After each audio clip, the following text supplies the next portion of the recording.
Bulb बनाने से पहले बल्ब बनाने वाले को मालूम नहीं था कि बल्ब बना पाऊंगा कि नहीं बना पाऊंगा। धुन सवार थी, बना के देखता हूं भाई, बना के देखता हूं। बने बने बने बने बने बने, सालों गुजर गए, बना नहीं। लेकिन बंदे ने पीछा छोड़ा नहीं, बना के छोड़ूंगा, देखा जाएगी बात, बना के छोड़ूंगा। हवाई जहाज उड़ाने से पहले उसको मालूम नहीं था कि उड़ेगा कि नहीं उड़ेगा।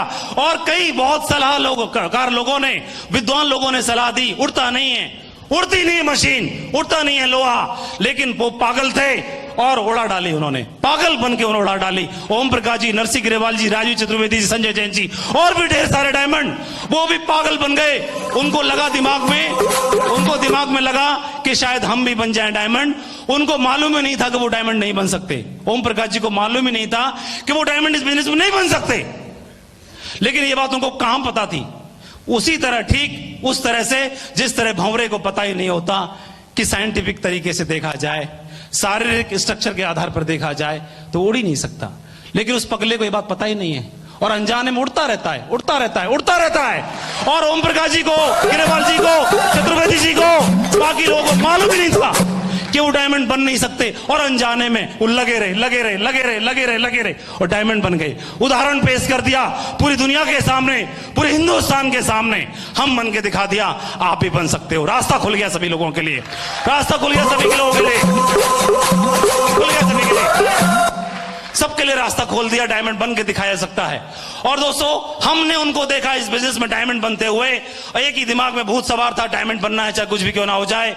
और मैंने जिन 35 लोगों को प्लान दिखाया, उन्होंने जो बहाने बनाए तो बनाए, कोई फर्क नहीं पड़ता, मैं लगा रहा। उन्हीं 35 लोगों में से एक मेरे साथी थे जो स्कूल में पढ़ाया करते थे, डॉक्टर साहब थे, प्रिंसिपल थे जिस स्कूल में पढ़ाता था वहां के, उन्होंने आकर के बिजनेस को ज्वाइन कर लिया। लेकिन दोस्तों, इसको ज्वाइन करा के बिजनेस में लाखों की टीम बन गई। वो आपके सामने वो शख्स विजयपाल जी के रूप में यहां पर क्राउन बन के बैठे हुए हैं।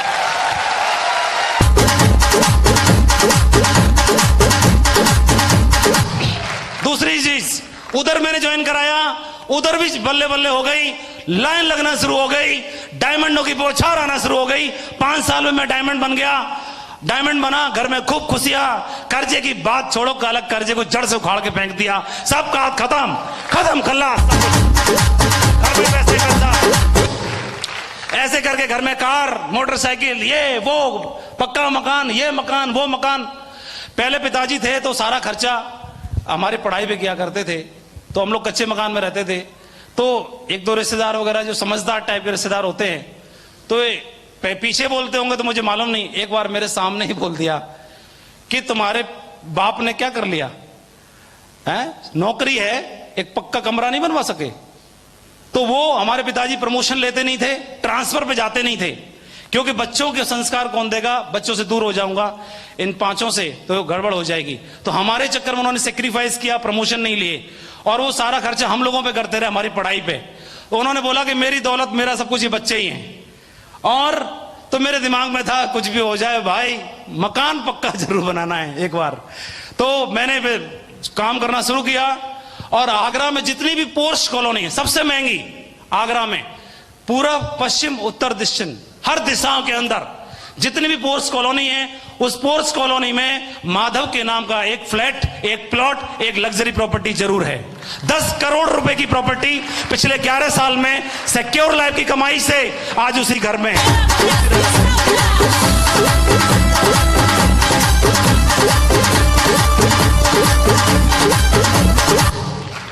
सबके ताले लग गए, सब कुछ हो गया। मैं डायमंड बनने का सपना देखा था, मेरे को कई लोगों ने सलाह दी, डायमंड भाई, डायमंड, हंसते थे। डायमंड दूर से देखने की चीज होती है, बनने के लिए नहीं होते, ठीक है, इतने ऊंचे मत उड़ो। डायमंड बनने के लिए नहीं होता, ऊंचे उड़ने के लिए नहीं होता, दूर से देखने के लिए होता है। विरले लोग होते हैं, इक्का दुक्का होंगे और कैरियर बर्बाद हो जाएगा, जिंदगी बर्बाद हो जाएगी, बनने के लिए सोच भी मत लेना। जिसको ये सलाह दी मैंने ध्यान नहीं दिया, मैंने सिर्फ ऊपर वाले का धन्यवाद, भगवान का धन्यवाद, मेरे घर वालों का धन्यवाद, पेरेंट्स का, सिक्योर लाइफ के डायरेक्टर्स का बहुत बहुत धन्यवाद, मेरे सभी अपलायनों का बहुत बहुत धन्यवाद। और इस शानदार सिस्टम को बनाने के लिए, शानदार ऑर्गेनाइजेशन को बनाने के लिए शानदार टीम मेरे साथ में, सभी लीडर्स का बहुत बहुत धन्यवाद शानदार टीम बनाने के लिए। उसी के साथ में न बोलो बल्कि वो डायमंड बना, उसके साथ में 100 डायमंड का क्लब कंप्लीट होने के लिए जा रहा है। 100 डायमंड। क्यों मैं ही अकेले 8 लाख रुपए महीने का नहीं कमाता, 1 करोड़ 4 लाख रुपए महीने न बल्कि मैं कमाता हूं। मेरी टीम में बैठे हुए यहां पर सभी डायमंड्स आज इस इनकम को ले रहे हैं और अपनी जिंदगी में वो सब शान और शौकत की जिंदगी जी रहे हैं। ये बिजनेस बहुत खूबसूरत है। इस बिजनेस में समृद्धि, संपत्ति, समय और सम्मान, ये चारों चीजों को का समागम मिलता है। जिंदगी में सारी चीजें हो जाती हैं। मैं जब छोटा था तो आगरा में एयरफोर्स का मेला लगता था। जो लोगों ने हवाई जहाज नहीं देखा वो 1 किलोमीटर दूर से हवाई जहाज देख लें। तो 5 रुपए की टिकट लेके बड़े भैया मुझे लेके गए, चल तेरे को हवाई जहाज दिखा के लाता हूं। तो हवाई जहाज देखने के लिए जाली में से 1 किलोमीटर दूर से, वो खराब वाले खड़े रहते हैं उधर वो खड़ा है दूर से, तो दूर से भी छोटा ही लग रहा था 1 किलोमीटर दूर से। तो बोला इतना ही छोटा होता है, इसमें कितने लोग आते होंगे? बोला जो भी आते होंगे। कौन सा भैया बैठे थे उनको पता था इसमें कितने आते। तो ऐसे दूर से देखा था, भगवान जाने। लेकिन ऐसे साधारण से परिवार के लोगों को भी खूब देश विदेश की यात्राएं हो रही हैं, खूब फ्लाइट से जर्नी हो रही हैं, खूब जिंदगी में शान और शौकत है। 26,666 रुपए पर डे की आमदनी है भाई साहब। ठीक है जी। थोड़ी देर और 26,666 रुपए महीने में नहीं, हर दिन की आमदनी है भाई साहब। राउंड फिगर में अगर लगाते हैं तो दिन में 24 घंटे वर्सेस 24,000, 1 घंटे का 1,000। रात को पिक्चर देखने गए थे तो थिएटर में 3 घंटे रुके, लोग खर्च करके आते हैं, अकाउंट में 3,000 रुपए जमा हो गए भाई साहब। ऐसे बिजनेस में हैं हम। और होटल में बाथरूम बहुत अच्छा होता है, आप सबको पता ही है।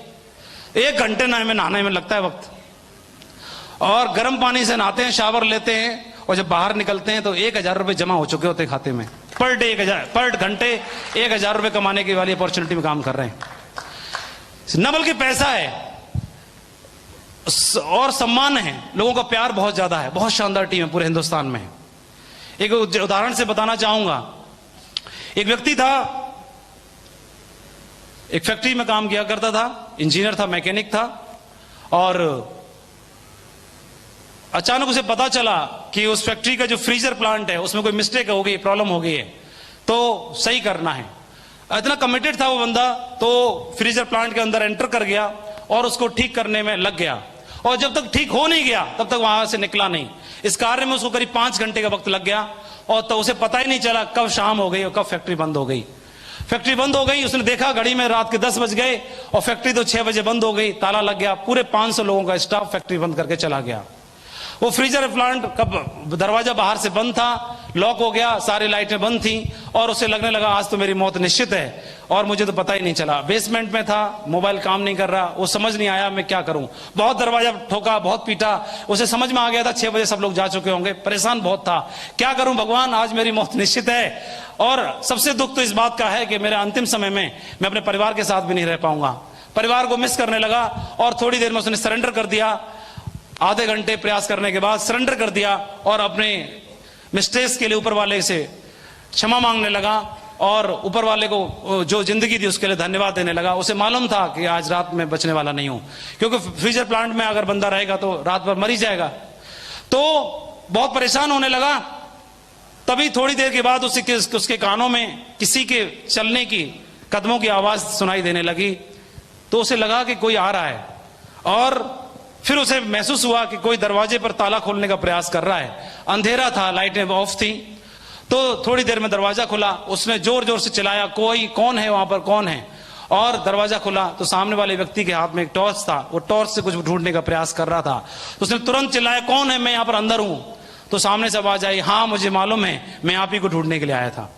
तो उसे समझ नहीं आया। टॉर्च की रोशनी में जब उसने देखा कि वो व्यक्ति कोई और नहीं, उसी फैक्ट्री का गेट पे सिक्योरिटी देने वाला सिक्योरिटी गार्ड था। तो उसने देखा कि आप बताओ आप यहां क्या कर रहे हो, सिक्योरिटी गार्ड से पूछा। तो उसने बोला कि मैं बाबूजी आप ही को ढूंढने के लिए आया था।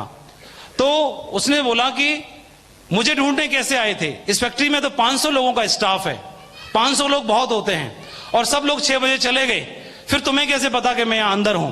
तो उसने बोला कि बाबूजी 500 लोगों का स्टाफ जरूर है, पिछले 15 साल से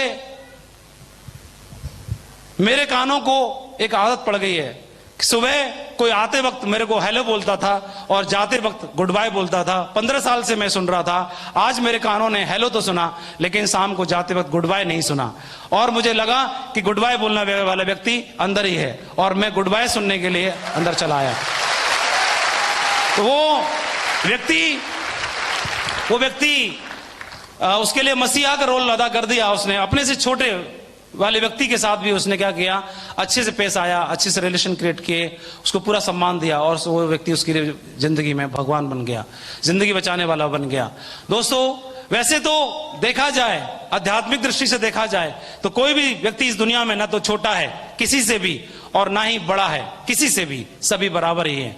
लेकिन अगर कोई फाइनेंशियल स्टेटस के हिसाब से या किसी और चीज के हिसाब से, पद के हिसाब से हमसे जूनियर है, छोटा है, बड़ा है, क्या फर्क पड़ता है? Doesn't matter.